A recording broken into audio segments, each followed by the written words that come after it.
So Clinton is announcing an estate tax.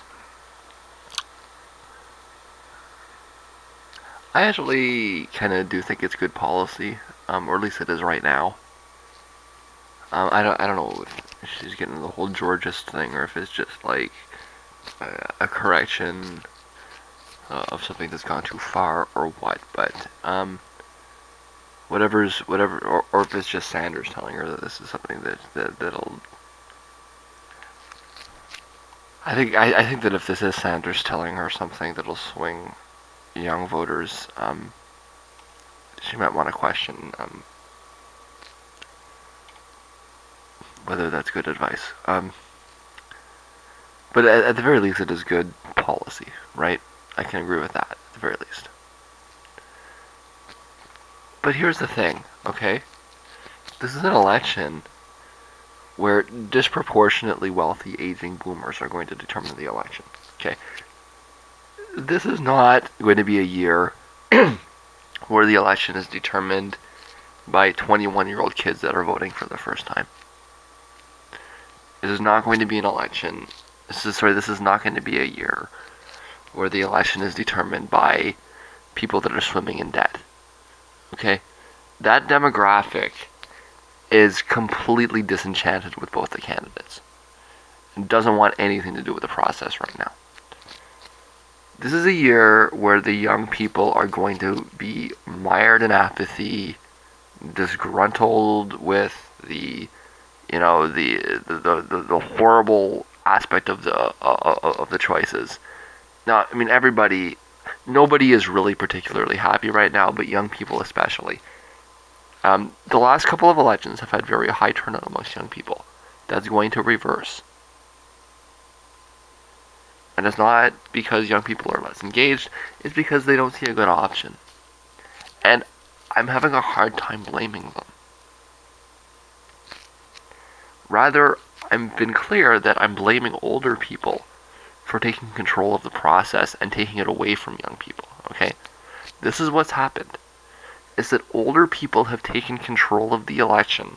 They've taken it away from young people by putting their own candidates in place, and young people are just throwing their hands up and walking away. And frankly, that might be the more rational option in the long run. That doesn't mean they won't come back. It doesn't mean they're not interested. It doesn't mean they're not engaged. It just means that the options that they see in front of them are too terrible to them. Now, I've been clear, I'm not a millennial, okay? I'm culturally a part of the X generation. I like alternative rock and The Simpsons, and, like that's... I'm not a digital native. I learned how to program when I was in grade school, I didn't have a computer until I was 17. Well, 16. And, like, if you put me in front of a cell phone, I don't know how to use it, okay? And there's lots of, I don't know their icons, I don't know their culture, I'm not one of them, okay? But I can at least agree with them on this point. There's not a lot. That was totally unexpected. These are charged batteries. I don't know.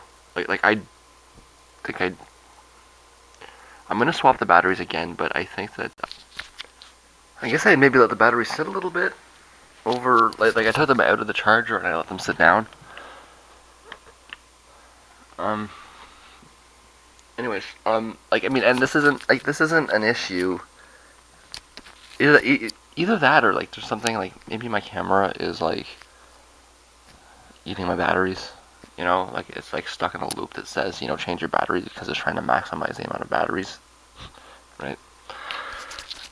Anyways, this isn't something that can be arrived there's nothing that the Clinton campaign can do to win young people except change the candidate. And there should be no surprise here. Young people told us that they didn't like this candidate. Did you think they weren't serious? They were just pretending?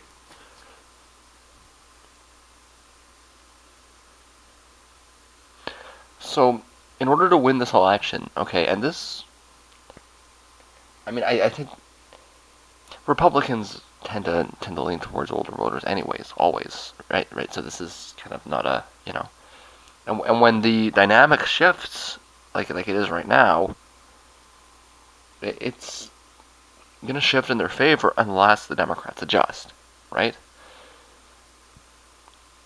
So I don't know who this policy is directed at, but I can tell you that it's gonna hit exactly the people that she wants to vote, or that she needs to have vote for her, right? I was over this. If you look at the polls, she's winning millennials by 20 points. And the pollsters say that in order to win the election, she has to win them by 40 points. Like, that's ridiculous. Why isn't she winning the boomers? Do they not remember how? And things were economically good in the Clinton years. Nobody doubts that, right? By any metric. Clinton, you can criticize Clinton on social issues. You can criticize him on race issues, and etc. But from an economic standpoint, he did a really good job. Okay, and I don't think anybody's ever going to question that. I think that long term, he may be seen as one of the better presidents in the history of the country, from an economic standpoint. Like, are older Americans that? Like, do you not remember the 90s? Were you that coked out that you don't remember the 90s? Like, what is the block here? She should be winning boomers by a large margin. And it's befuddling to me that she's not. But, like, she just announced a 65% estate tax.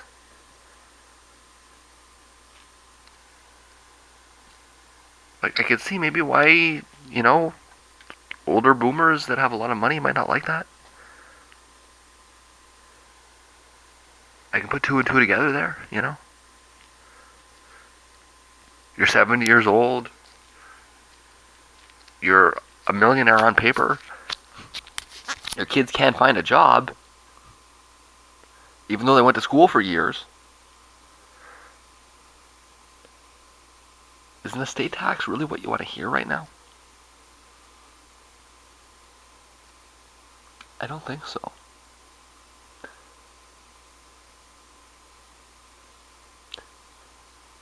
I'm not saying it's bad policy, but I'm saying it's horrible politics. Like, I can't think of anything that would be worse right now for her. She needs to win older boomers, and she lays out a policy that's designed to upset older boomers. And specifically, older wealthy boomers, right? Right now, when you look at the state of the economy, this is not in their interests. And it really isn't, because if they are concerned about their kids, they're not going to want to look at a state that's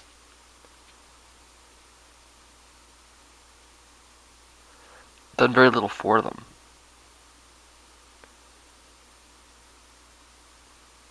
And they look at an economy their kids, like I say, their kids or their grandkids have 2 or 3 degrees and can't find a job. And you want to say we're going to take away your inheritance instead of, leaving your kids with nothing?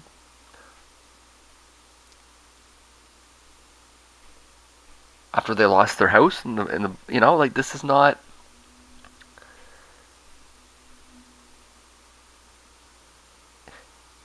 It's almost like I don't like I said, I don't know where this came from. Did this come from her advisors? Did this come from Sanders' camp? Did it come from Warren, maybe? But I have to be honest with you. I have to say that whoever proposed this to her is not on her side, and is attempting to inflict if I was to sit down and chart out the way to inflict maximum damage on Hillary Clinton, this might be it. Like, in terms of policy proposals, there's the terrorist attack scenario, like I say. But in terms of things that she can do to harm herself, this would be just about it, right? But that said, it actually is good policy. You want to do it, but you want to bury it somewhere, like as a footnote on page 393, not as a signature policy proposal. And so I don't get it. Okay, I don't like who is it like. Is it supposed to be attracted towards young people? Even like it, is there an inability to adapt underlying this, and it's supposed to be appealing to young people? Why would that be appealing to young people? To take away their inheritance?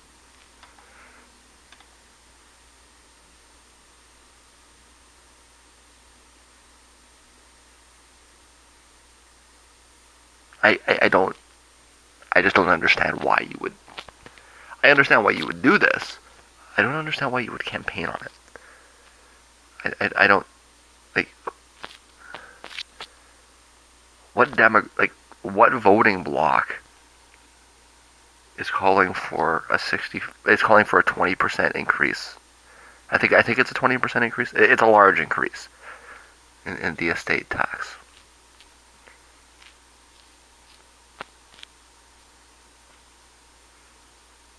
I was in the Occupy crowds, okay, and we weren't calling for this. Nobody was calling for this. We were calling for taxes on financial transactions. But we weren't calling to take away our inheritance. Nobody. Nobody at all. So I don't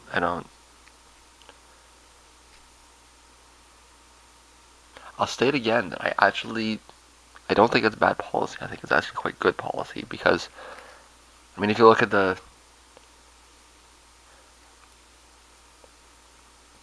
logic is that through all the tax cuts and all the redistribution of wealth upwards, what's ended up happening is that older people have a disproportionate amount of wealth.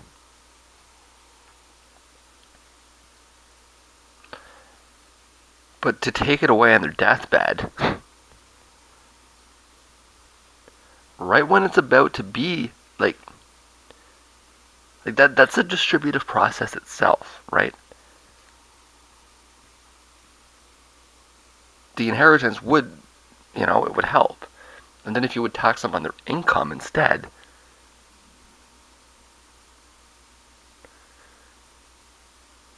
don't. I just don't know who's going to look at this and say this benefits me. And I have to conclude that whoever pushed this, whatever angle it was, is not acting in her best benefit. And I think that that's the right analysis of this, is that somebody is trying to set her up for a fall. And that it's probably very important that she determines who that is, and that she separates herself from that person, or those people, or that group, or that organization, or whatever it is. But again, who picked Clinton over Sanders? That was the boomers, wasn't it? Who picked Trump over the field? Well, that was the boomers. Who are the issues directed at? Not young people. That's for sure. These issues are all directed at boomers. The battles of the previous generation. Things that young people... These are debates that young people mostly think are in the past. Is global warming happening? That's an issue in the presidential election in 2016. Whether global warming is real or not. That's a debate that exists in the minds of boomers, but does not exist in the minds of younger people. Abortion rights. Young people don't question whether we should have abortion rights. That's something that, that's the culture wars of the boomer generation. Immigration. The entire election is about the issues that define the boomer generation. And we wonder why young people are tuning out. What is the age of the candidates as boomers? And so who are going to vote in the largest numbers? The answer is boomers. If you just look at straight demographics, it's boomers. But when you put all the factors together, it's going to be boomers by a large amount, okay? Here's a not so bold prediction, guys. Whomever wins boomers will be the next president. Even if she does win millennials by 35 points or 40 points. Whomever wins boomers will win. Now, I'm not saying that I'm not happy about this, okay? I've been waiting my whole life for the boomers to go away. And hopefully this is the last hurrah. Hopefully it's the end of their era. But it is their era. It is of them. They created this. And it's their mess to decide. They pushed out the candidates that young people wanted. And they put their own in the place instead. They made their bed, and this is it. Hopefully we can throw them out in 4 years. But this is their doing. And while the battles of that generation go through their final motions, the kids are going to remain off in the distance, smoking a J, and laughing about how absurd the charade is. Because it is absurd. And it is a charade. And it's not worth engaging in. Nobody's going to swing these kids. Not these candidates. And we all have to accept this. The media has to accept it. The parties have to accept it. We need to get out of this narrative of youth voting. Because that's not what this election is about. This election is about older voters. And if the Democrats don't figure this statement out, they may very well lose. You have to win boomers, Democrats. You have to win boomers. You have to focus your energy and your resources on winning older voters. And if you don't, you could lose. Because they're the ones that are going to vote. They're the ones that are going to end up engaged. They're the ones that are going to determine the election. Let's clue into it. Let's get with it. Let's adjust to it, please. Because I don't want to stand up here in Canada and deal with President Trump for the next 4 years. And it's not going to be more than 4 years, hopefully. I don't want to deal with President Clinton for the next 4 years, and hopefully it won't be more than 4 years for that either. But it's a lot better, okay? No, it is. I'm not saying she's a better candidate. I'm saying that she's a better outcome. If you can make sense of that, okay?